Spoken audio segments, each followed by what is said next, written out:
Hey guys, welcome to Bite Me. This is Season 2, Episode 14, Toxic Positivity.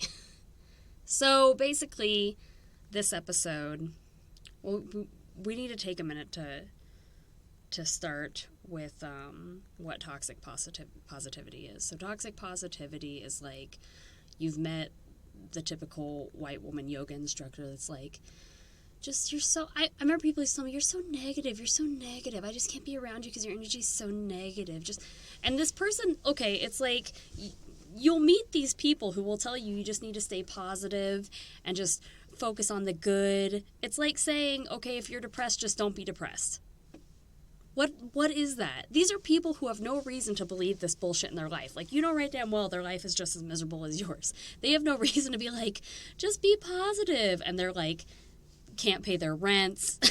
So it's typically these, I don't want to say hippie granola people because I'm hippie granola and I have plenty of hippie granola friends, but there are these people who are very pretentious and are trying to make you believe that they have a life that they don't, and they're trying to fool themselves into thinking they have that life too, and that is toxic positivity. An example of toxic positivity in my personal life.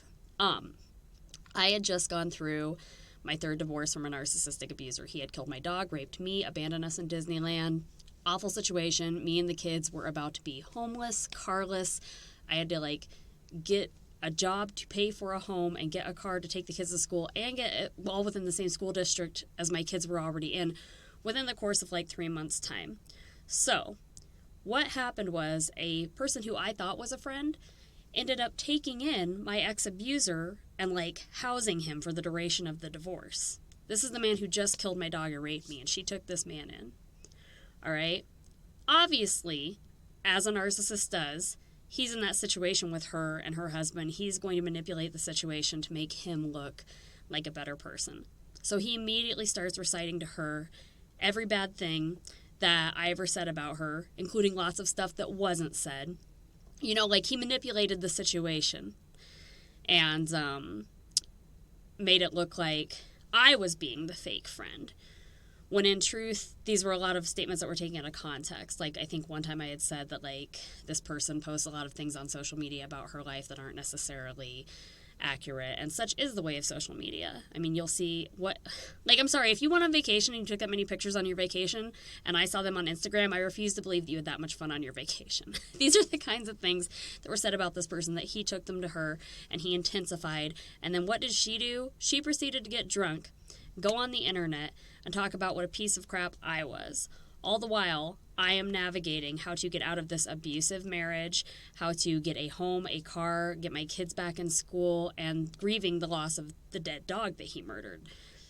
This person was a counselor. This person has a degree, okay? This woman in counseling. This is what she does. It's psychology for a living, and this is what she did.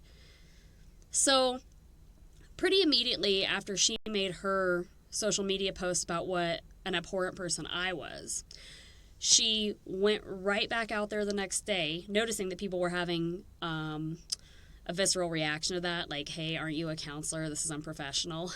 And instead of acknowledging my pain and actually coming to me and saying sorry, she chose to make a diatribe post about, yeah, I may have done something I shouldn't have done, but that's okay because I'm learning and I'm always moving forward each day and I forgive myself.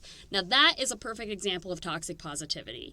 She was choosing to completely blow off my pain and take no responsibility for her side of that, and instead make it a glaringly positive post about herself and the positive sides of life. Oh, I took something and I learned from that. Well, no, you didn't, because you hurt somebody along your way. You have met people like this in your life. Having heard that story just now, you cannot tell me that you haven't. These people are fake, and they don't even know themselves. You can't be mad at them, because the truth of the matter is they are not even honest with themselves. So that's toxic positivity in a nutshell. It's sort of like this pretentious, glaring overloom of happy, happy, joy, joy, but that's not what life is like. Let's take a quick break. And welcome back to Season 2, Episode 14 of Bite Me, talking about toxic positivity. Now, beyond my personal experience with toxic positivity and the people who set that attitude forth, there is also this sort of gaslighting notion in our country, If we just stay positive, okay, it's like global warming. People are like, we'll just kumbaya it the fuck out of here. Well, that's not, the planet's on fire. Or these people who will be like, well, I don't know why we all just can't get along, and it's so polarized out here, and the blue and the red, and people just need to see each other's sides. Well, black people are dying. And racism is still very alive and well. And women are being used as like live baby making machines. So we can't just sit here and pretend like these things aren't going on. Toxic positivity is when you refuse to look at the real things and acknowledge the hard things. And we need to start... It's hard. Because, like, if you aren't positive, then there needs to be more gray. If you're not positive, then what? You're negative. You're a pessimist. But can't you just be a realist? Let's take the reality of the situation.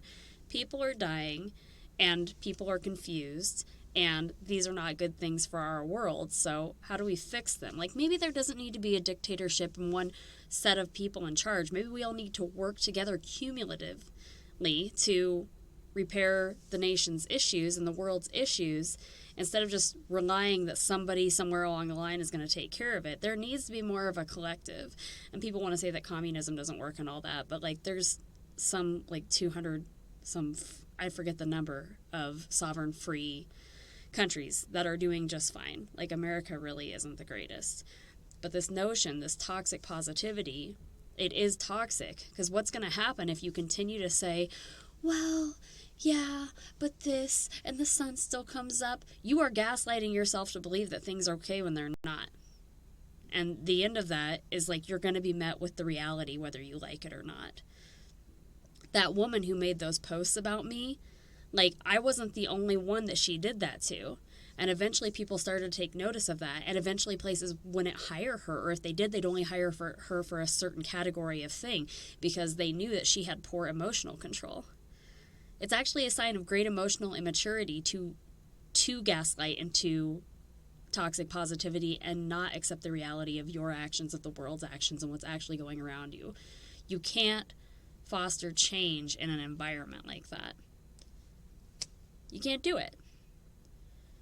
So I encourage you to think about the people who express toxic positivity in your life or ways that you're expressing toxic positivity instead of confronting yourself with the reality of the situation. And if you are confronting yourself with the reality of the situation, what are you doing to change it, if anything? And some things are not within our control to change. You cannot just stop everybody from polluting overnight. That's a capitalist problem as well. Again, internalized capitalism that we'll discuss in a later episode, or that we have discussed in other episodes. But it's a grieving of things that we are told are happening that actually aren't. And it's an unlearning of a mindset that we have been taught we need to keep in order to survive. It's not to say that some people aren't expressing toxic positivity because that's what they need to do to survive, but I just think it's a very poor quality of life to live when you're having to think to yourself, this is a better situation than it really is. Wouldn't you rather have the truth of the situation? I would. So, as per usual, feel free to check out the Truthful Groomer website. I'll see you guys out there on TikTok, Twitter, and Insta. And I love you. We'll talk to you next time on Bite Me.